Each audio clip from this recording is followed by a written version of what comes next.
پاکستانی گلوکار مجھ سے جلتے ہیں۔ یہ کہنا ہے چاہت فتح علی خان کا۔ جی ہاں ناظرین، سوشل میڈیا پر اپنی انوکھی گلوکاری کے انداز سے مشہور ہونے والے چاہت فتح علی خان نے کہا کہ پاکستانی گلوکار مجھ سے جلتے ہیں۔ سوشل میڈیا پر چاہت فتح علی خان کی ایک ویڈیو وائرل ہو رہی ہے جس میں انہوں نے اپنی گلوکاری کے حوالے سے بات کی۔ چاہت فتح علی خان نے کہا کہ مجھے خود سمجھ نہیں آ رہا کہ بھارت کے جو لیجنڈ گلوکار ہیں، وہ پروڈیوسر اور ہدایت کار جو میری تعریف کر رہے ہیں، لیکن پتہ نہیں کیوں پاکستانی گلوکار، موسیقار اور اینکرز ہیں جو میری تعریف نہیں کر رہے۔ انہوں نے کہا کہ خدارا ایسا نہ کریں، خوش رہیں، بس اپنے کام پر رہیں جیسے میں کام کر رہا ہوں۔ میں نے 2.5 سالوں میں 48 گانوں کے ٹریک ریلیز کر دیے ہیں اور ابھی مزید 5 گانوں کے ٹریک آنے والے ہیں۔ چاہت فتح علی خان کا کہنا تھا کہ اپنے کام پر رہنے میں زیادہ مزہ آتا ہے۔ اگر کسی کے خلاف بات کرتے ہیں اور جلتے ہیں تو آپ کی صحت کے لیے اچھا نہیں رہتا، اسی لیے خوش رہیں اور خوش رکھیں۔ ناظرین، چاہت فتح علی خان کے اس پیغام کے بارے میں کیا رائے ہے؟ قیمتی رائے سے ضرور آگاہ کیجیے گا، اور ہاں، آپ کو چاہت فتح علی خان کا کون سا گانا پسند ہے کامنٹ سیکشن میں ضرور بتائیے گا۔ ویڈیو پسند آئے تو اسے لائک کیجیے، HITV کو سبسکرائب کیجیے۔ تو پھر ملیں گے کسی اور نئی ویڈیو کے ساتھ، تب تک کے لیے اللہ حافظ۔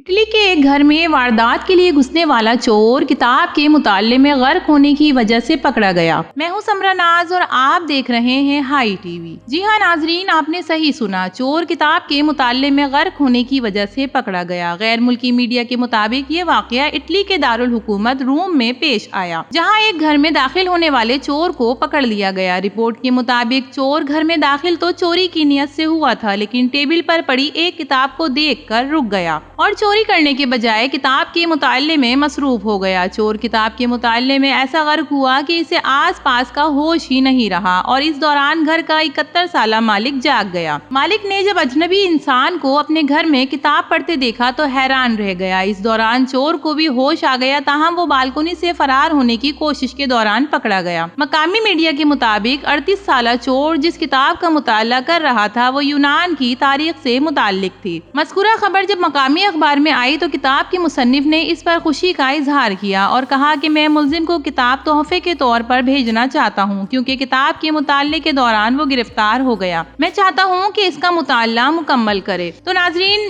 کیسی لگی آپ کو یہ ویڈیو؟ اپنی رائے کا اظہار کامنٹس باکس میں ضرور کیجیے گا۔ ایسی ہی چٹپٹی اور دلچسپ سی خبروں کے لیے ہائی ٹی وی کو سبسکرائب کیجیے۔ تو پھر ملیں گے کسی اور نئی ویڈیو کے ساتھ، تب تک کے لیے اللہ حافظ۔